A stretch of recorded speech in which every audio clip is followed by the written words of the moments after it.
व्रत पर उत्सव अंक में तपोव्रत द्वारा इष्ट सिद्धि।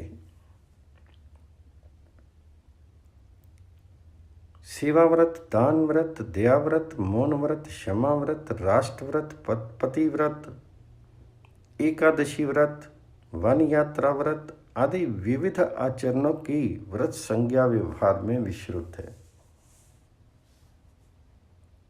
तथापि महर्षि पतंजलि द्वारा प्रतिपादित शौच, संतोष, तप, स्वाध्याय और ईश्वर प्रणिधान नाम से व्यवहत नियमों के अंतर्गत तप व्रत का ही यहाँ प्रतिपादन किया जा रहा है।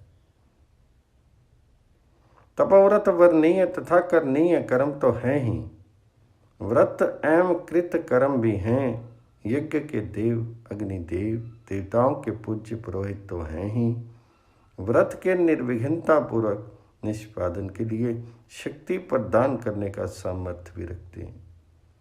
वेदांत कहे जाने वाले उपनिषद ग्रंथों में परम प्रभु को भी संकल्प रूप ही सही तप की अनिवार्यता का यत्र तत्र उल्लेख मिलता है। प्रश्न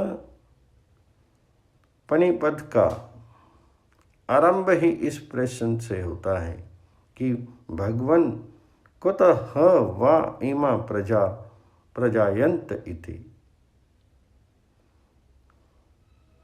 कत्य ऋषि के प्रपुत्र कबंदी ऋषि ने इस प्रश्न का उत्तर देते हुए महर्षि पिप्लाद कहते हैं कि प्रजा कामो वे प्रजापति से तपो अतप्यत,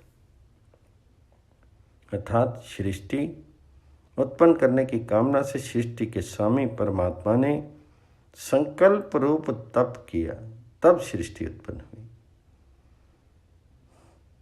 ऐतरेय उपनिषद में लिखा है कि लोकों की रचना करने के उपरांत परमात्मा ने सोचा कि लोकपालों की रचना और करनी चाहिए। ये सोच करके परमात्मा ने जल में से हिरण्यगर्भ पुरुष को निकाल करके मूर्तिमान किया तथा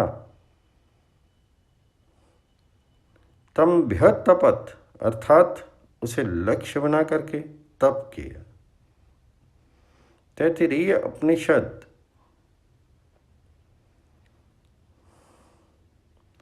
परमात्मा ने कामना की कि मैं प्रकट हो जाऊं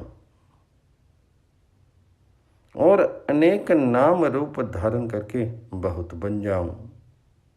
ये सोच करके परमात्मा ने तप किया और तप करके यह जो कुछ दिखाई दे रहा है इस सब की रचना की। इतना ही क्यों, श्वेत अश्वतर उपनिषद में तो यहाँ तक लिख दिया गया है कि तप के प्रभाव से और परमात्मा की कृपा से ऋषि श्वेत अश्वतर ने ब्रह्म को जाना।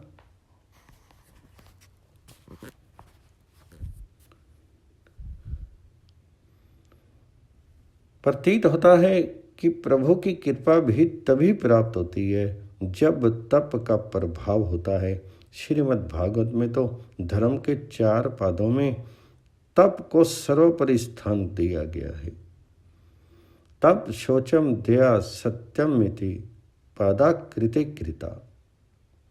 इतना ही नहीं, ब्रह्म की प्रथम सृष्टि, ब्रह्मा के द्वारा प्रथम सृष्ट ब्राह्मण समाज का निःश्रेयस करने वाले 2 ही तत्व श्रीमद् भागवत में बताए गए हैं, तप और विद्या। ये दोनों विनयशील ब्राह्मणों के लिए तो कल्याणप्रद हैं, किंतु दुर्विनीत के पास पहुंच करके ये ही दोनों अनिष्टकारी हो जाते हैं।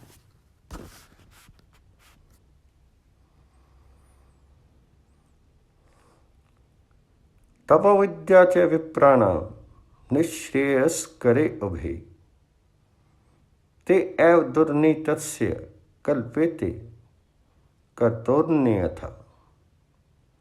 महाकवि कालिदास ने अपने कुमार संभव महाकाव्य में भगवती पार्वती के विषय में लिखा है कि जब पार्वती ने पिनाकी शिव द्वारा कामदेव को अपने समक्ष भस्ममात होते देखा तो उन्होंने तप के द्वारा तपस्वी शिव को अनुकूल बनाने का प्रयास किया। सच भी तो है कि ऐसा प्रेम और ऐसा पति तप के बिना प्राप्त नहीं हो सकता। कवि ने तपोभी में बहुवचन का प्रयोग सभी प्राय किया है। ग्रीष्म, वर्षा तथा शीत ऋतु में गौरी शिखर पर उमा का तप वस्तुतः बड़े से बड़े तपस्वियों को भी चकित कर देने वाला है।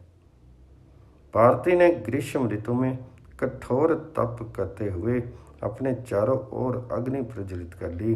ज्येष्ठ के महीने में बाहर खड़े होकर के सूर्य की ओर टकटकी लगा करके देखते रहना और फिर भी चेहरे पर पितर मुस्कुराहट बनाए रखना, यह देवी उमा का ही काम था, अन्य का नहीं। भारती के इस प्रकार के ग्रीष्म तप के उपरांत वर्षाकालीन तप का क्रम आता है। आकाश के सूर्य और पृथ्वी की अग्नि राशि से निष्काम तप्त देवी भारती ने वर्षा काल के आरंभ में पृथ्वी के साथ गर्म सांस तो छोड़ी ही, भारती की सखी भी उस समय के तप में उनका साथ नहीं दे सकी। दिन रात के उस तप की साक्षिणी केवल रात्रियां थी, जो आवश्यकता पड़ने पर कह सकेंगी कि देवी भारती ने कठोर तप साधना की थी।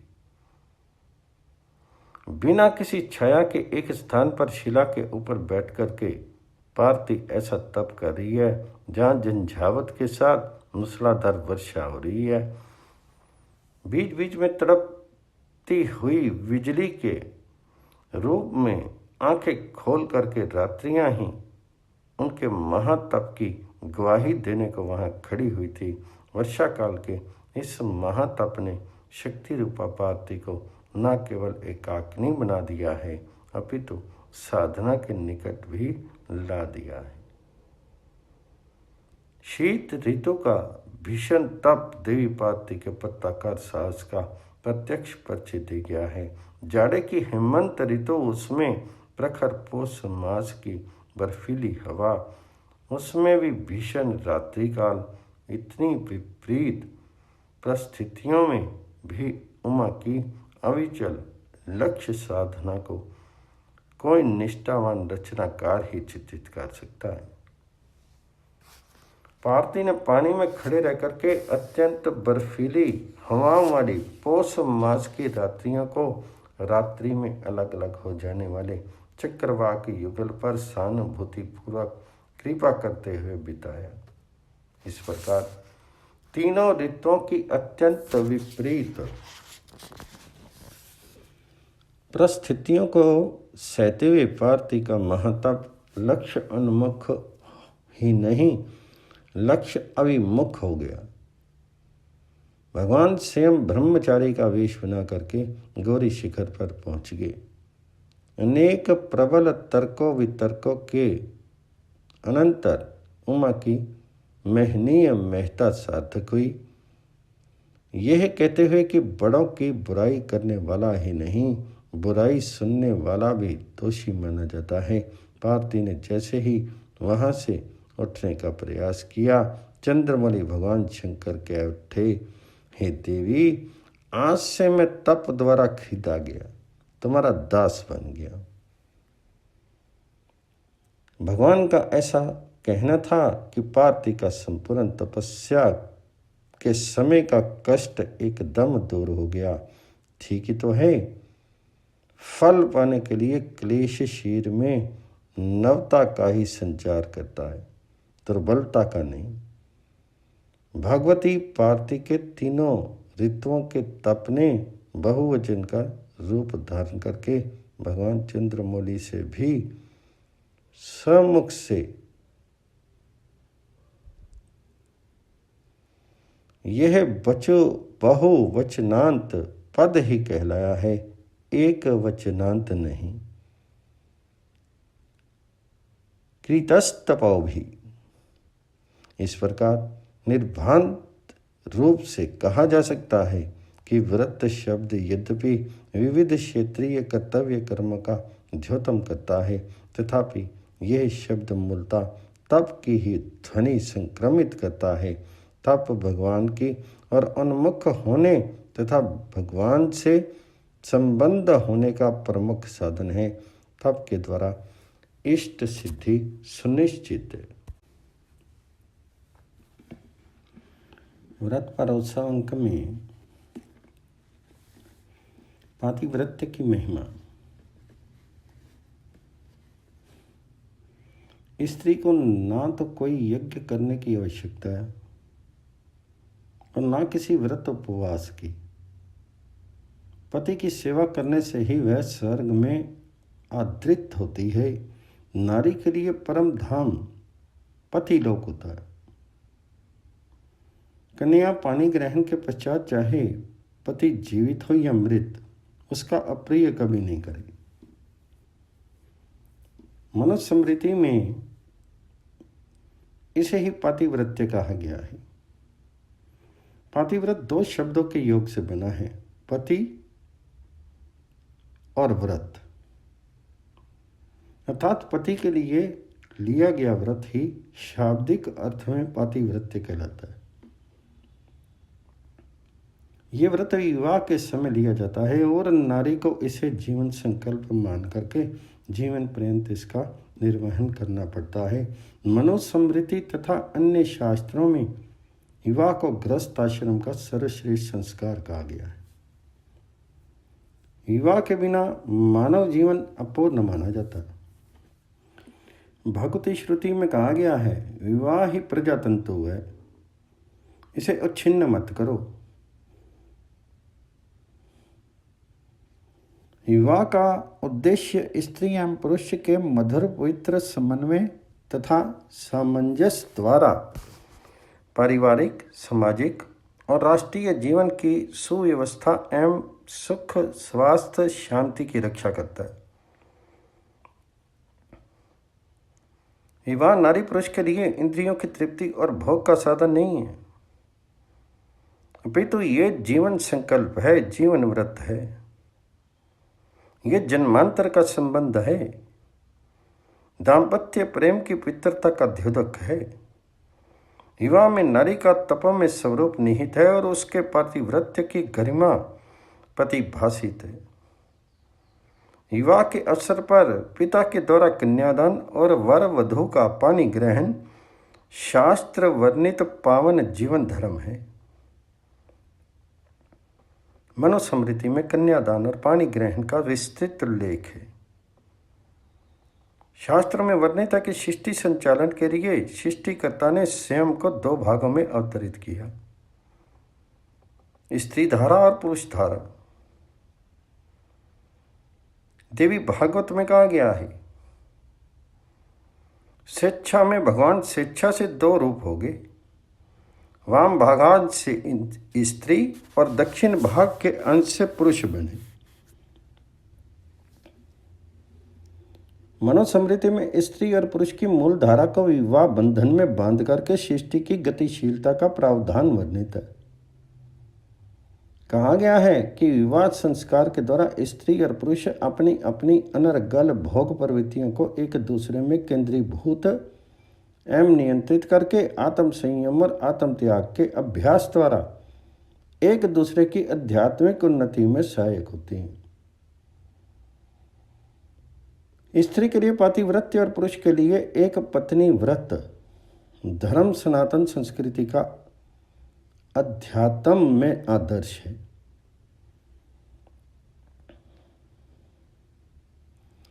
मनुस्मृति में 8 प्रकार के विवाहों का वर्णन है। ब्रह्म, देव, आर्ष, प्रजापत्य, आसुर, गंधर्व, राक्षस और पिशाच, ये 8 प्रकार के विवाह होते हैं। ब्रह्म, देव, आर्ष और प्रजापत्य, इन 4 प्रकार के विवाहों से जो संतानें उत्पन्न होती हैं वे ब्रह्म तेज से युक्त होती हैं। इन 4 विवाहों में कन्यादान, पानी ग्रहण, सप्तपदी और ध्रुव दर्शन का विधान है।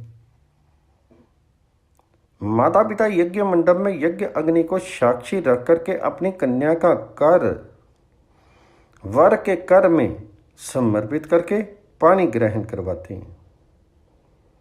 वर वधू 7 बार यज्ञ अग्नि की प्रदक्षिणा करते हुए सप्तपदी मंत्र उच्चारित करके जीवन संकल्प लेते हैं। कन्या के द्वारा उच्चारित एवं संकल्पित सप्तपदी मंत्र को ही पातिव्रत्य मंत्र कहते हैं।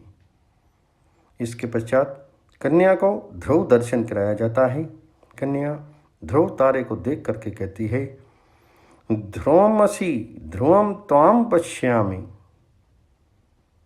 हे ध्रुव, तुम अचल अटल हो, मैं तुम्हें देख रही हूँ और मैं भी तुम्हारे समान अपनी प्रतिज्ञा पर अचल अटल रहूंगी। 7वां पग उठाते हुए पति कहता है, सखा सप्तपदी भवा।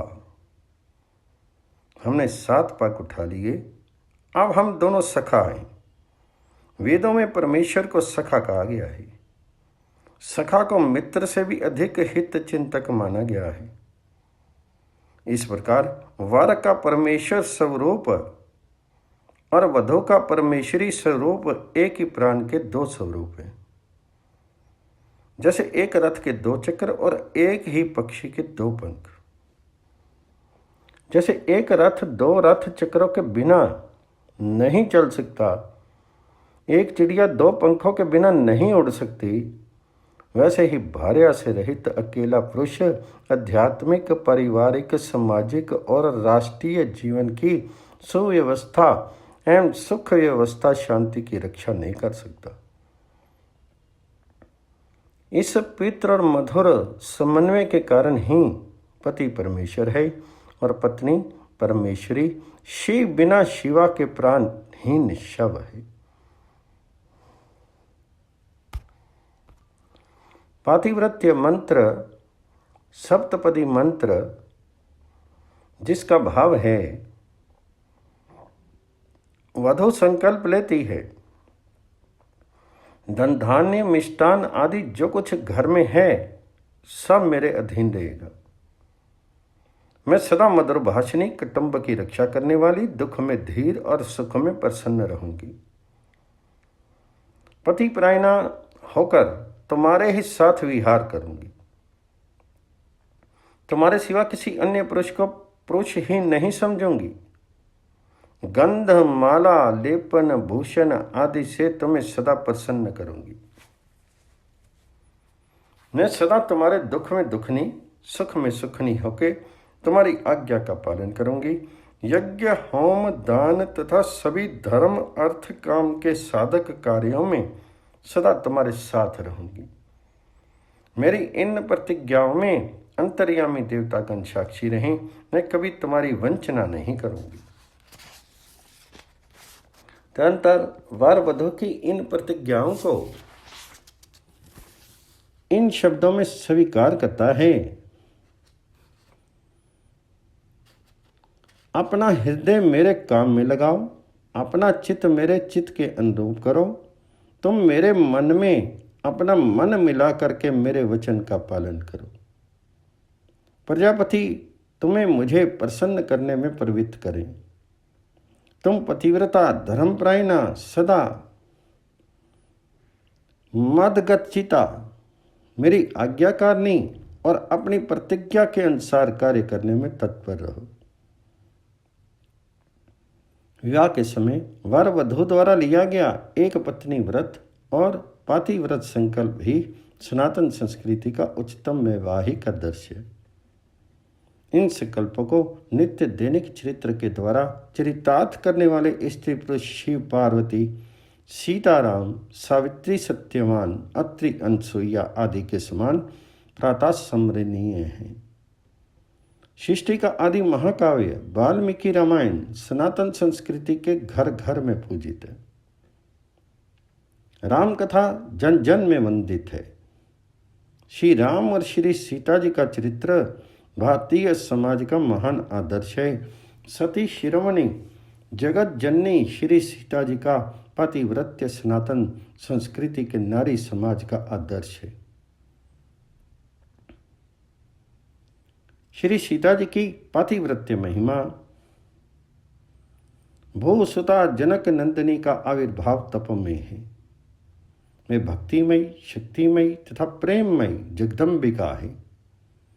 बाल्य अवस्था में पूजा गृह में भगवान शंकर का पिनाक वे सहजी उठा करके एक स्थान से दूसरे स्थान पर रख देती है। संबर में धनुर्भंग के पश्चात श्री राम से उनका विवाह शक्तिमयी जगदम्बिका का शक्तिमान ब्रह्म से पुनीत मिलन एवं कल्याणकारी संगम है। उनका वैवाहिक जीवन त्यागमयी तपस्विनी पतिव्रता का जीवन है। यहीं से पतिव्रत्य महिमा की पावन गाथा का शुभ आरंभ होता है। धर्माचरण प्रसंग। पतिव्रता की शेषता उसके धर्माचरण से प्रतिभाषित होती है। श्री सीता जी ने अभी वैवाहिक सुख के कुछ दिवस ही व्यतीत किए थे कि श्री राम वन गमन का समाचार सुनने को मिलता है।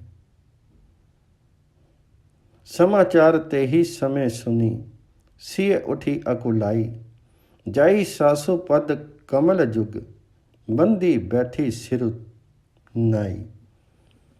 भगवती जानकी सीधे आकर के भगवान श्री राम के साथ कथोपकथन नहीं आरंभ कर देती है, अपितु कुल एवं पतिव्रता की संपूर्ण मर्यादाओं का पालन करती हुई अत्यंत विनयशीलता के साथ माता कौशल्या के माध्यम से एवं उनकी अनुमति से अपना पक्ष प्रस्तुत करती है। पतिव्रता जानकी ने सप्तपदी के साथ संकल्प लिया है कि दिखो दुखे धीरा सुखे रिश्ता तथा आरते आरता भविष्यामि सुख दुख विभागिनी। ऐसी पतिव्रता अपने पति को अकेले वन कैसे जाने दे और स्वयं राज सदन का राज सुख कैसे भोगे। पतिव्रता जानकी अपना पक्ष अत्यंत विनम्रता से प्रस्तुत करती है।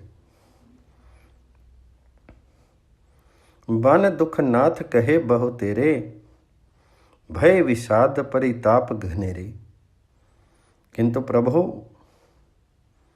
मैं पुनि समझी दिखी मन माही, पिय वियोग सम दुख जग नाही।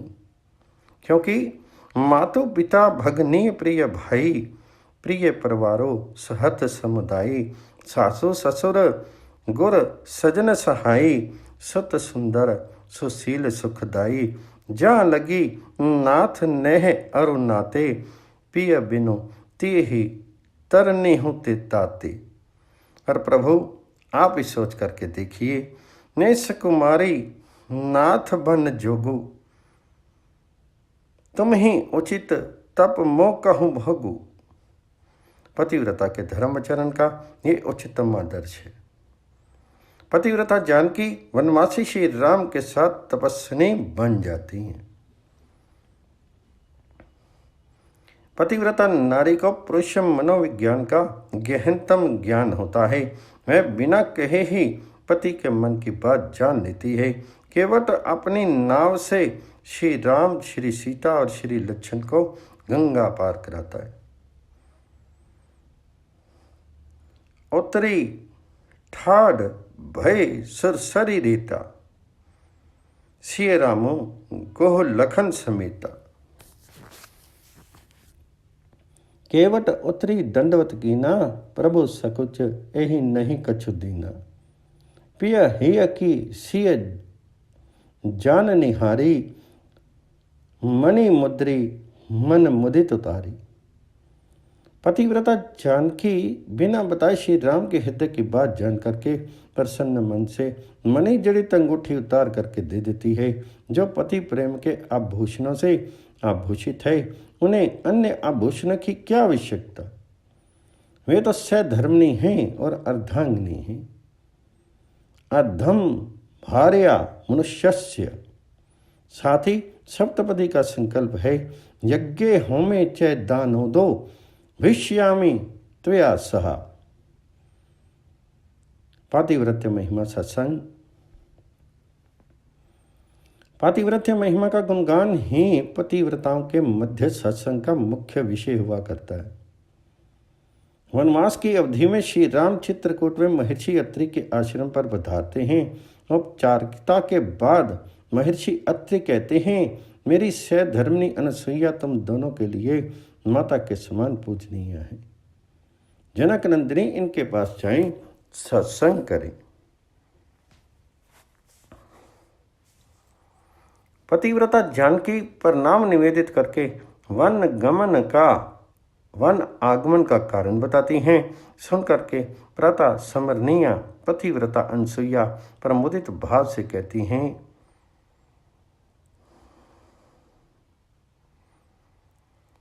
न ग्रस्थो वनस्थो वा शुभो वा यदि वा शुभा यासाम स्त्रीणाम प्रियो भर्ता तासाम लोका महोदया दुशील काम ऋतो वा धनेर्वा परिवर्जित स्त्री नाम स्वभावा नाम परम देवतम पति।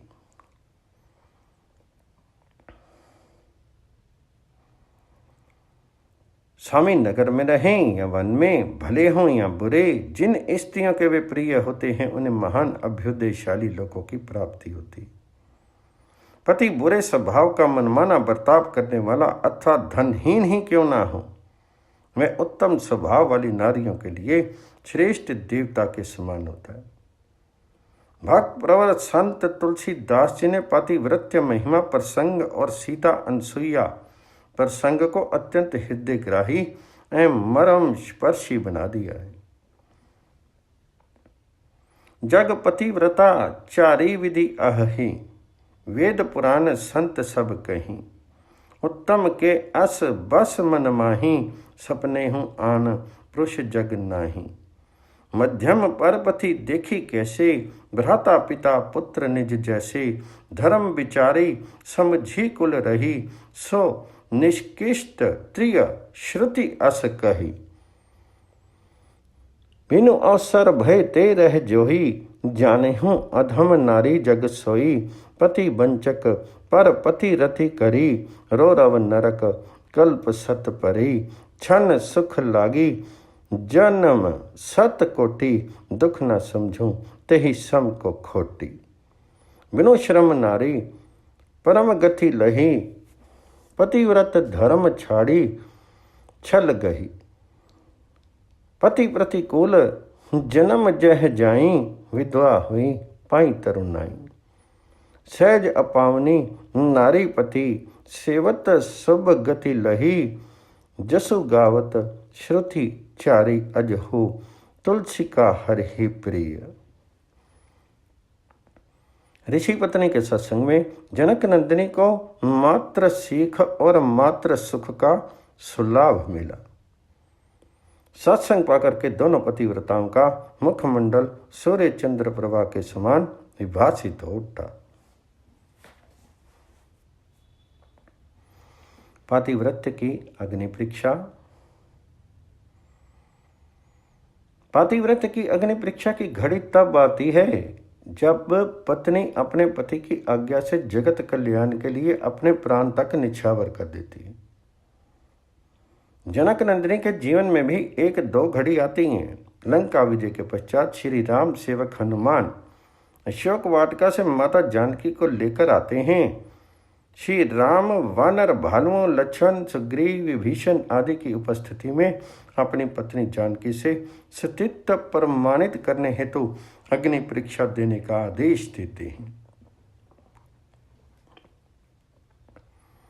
जगत जननी जानकी बिना विचलित हुए कहती हैं, यथा में हृदयम नित्यम नवसर्वति राघवात तथा लोकस्य साक्षी माम सर्ता पातो पावका। यदि मेरा हृदय कभी एक क्षण के लिए भी श्री रघुनाथ जी से दूर ना हुआ हो तो संपूर्ण जगत के साक्षी अग्निदेव मेरी सब ओर से रक्षा करे। स्वयं अग्निदेव ने प्रकट होकर के सती शिरोमणि सीता का सतीत्व प्रमाणित कर दिया।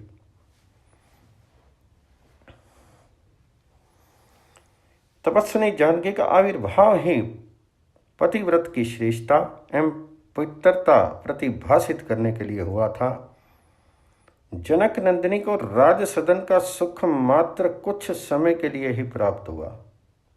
राजा राम के राम राज्य में प्रजा का निर्णय सर्वोपरि है। एक साधारण धोबी के कथन का सम्मान करते हुए राजा राम ने अपने पत्नी महारानी सीता को राज्य निर्वासन का दंड दे दिया। महारानी सीता पति की आज्ञा को परमेश्वर का आदेश मान करके पुनः तपस्विनी होगी। लोक धर्म का निर्वहन करके उन्होंने पातिव्रत्य धर्म ध्वजा को युग युगांतर के लिए समादृत कर दिया। गर्भवती जनकनंदिनी जानकी जी वन में भटकती भटकती महर्षि वाल्मीकि जी के आश्रम पर जा पहुंची। वहां पर उन्होंने 2 अत्यंत तेजस्वी शिष्यों को जन्म दिया, लव और कुश।